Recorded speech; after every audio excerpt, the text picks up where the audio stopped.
I got so much motherfucking design on right now. Break it down, bring it back, make it clap. I got 3 old thoughts, new guap, wear that thing. Bitches on my line, and you know. Baik, selamat siang dan salam sejahtera untuk kita semua. Perkenalkan, nama Yunita NIM 210400102841.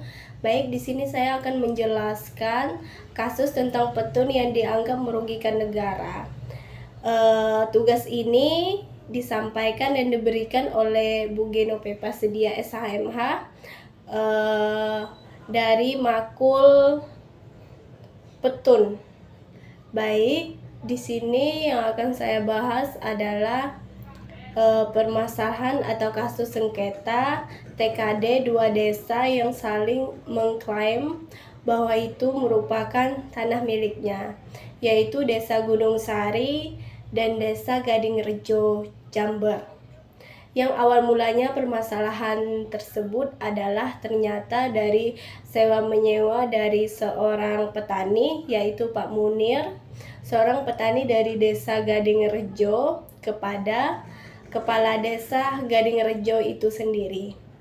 Ternyata sewa-menyewa tersebut sudah terjadi selama 5 tahun dengan luas tanah 3 hektar. Dan setelah beberapa bulan lalu Pak Kades telah memperpanjang sewa menyewanya selama 5 tahun dengan tanah luas 6 hektar. Dan Pak Haji Munir sudah masuk dana sewa menyewa sebanyak 1,7 miliar kepada Kades Gading Rejo. Sementara pengakuan dari Lukman Hakim, yaitu kuasa hakim Gunung Sari, ia mengatakan bahwa tanah tersebut merupakan hak milik dari Desa Gunung Rejo, di mana yang telah dibuktikan dengan sertifikat hak pakai yang dimiliki oleh kepala desa tersebut dengan luas 020215070 per meter persegi.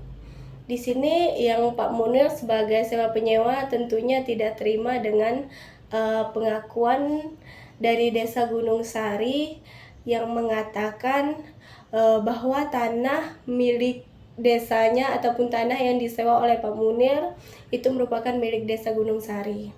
Di sini Pak Munir juga mengatakan bahwa jika itu benar-benar merupakan desa dari Gunung Sari, maka ia minta tolong kembalikan haknya. Dan setelah beberapa minggu atau bulan ke depannya, pada saat kuasa hukum Gunung Sari, yaitu Lukman Hakim, ini mengadakan somasi terkait konflik yang terjadi antara 2 desa tersebut. Namun Kades dari Gading Rejo tidak datang dan seolah-olah tidak menganggap bahwa tidak terjadi masalah apa-apa. Setelah tidak ada respon, maka kuasa hukum dan kepala desa Gunung Sari akhirnya turun ke lapangan dan memasang plang bahwa keberadaan tanah tersebut adalah milik Gunung Sari yang sah menurut hukum. Setelah mereka memasang plang, di sini Pak Haji Munir merasa kebingungan dan makin panik dengan konflik yang terjadi antara 2 desa tersebut. Di satu posisi di mana Pak Kades dari Gading Rejo tidak membuka suara sedikit pun tentang tanah tersebut. Kemudian sementara tanah tersebut memiliki bukti yang kuat bahwa tanah tersebut merupakan tanah dari Gunung Sari, yaitu tanah desa ataupun tanah negara yang diberikan kepada desa tersebut. Mungkin di sini pemuda semakin bingung. Mungkin nanti akan ditangani oleh pihak yang berwajib terkait 2 kasus tersebut, karena sampai sekarang Pak Kades Gading Rejo tidak berani membuka suara sedikit pun. Tapi saran dari saya untuk kasus ini adalah ini dilakukan dengan somasi atau perdamaian, karena tanah tersebut merupakan sama-sama tanah negara yang dipermasalahkan kedua desa tersebut. Oke. Mungkin itu saja yang dapat saya sampaikan sekilas dari permasalahan antara Desa Gunung Sari dan Desa Gading Rejo di Jawa Barat. Mohon maaf kurang dan lebihnya yang dapat saya sampaikan. Mungkin itu saja yang dapat saya sampaikan. Terima kasih dan selamat siang.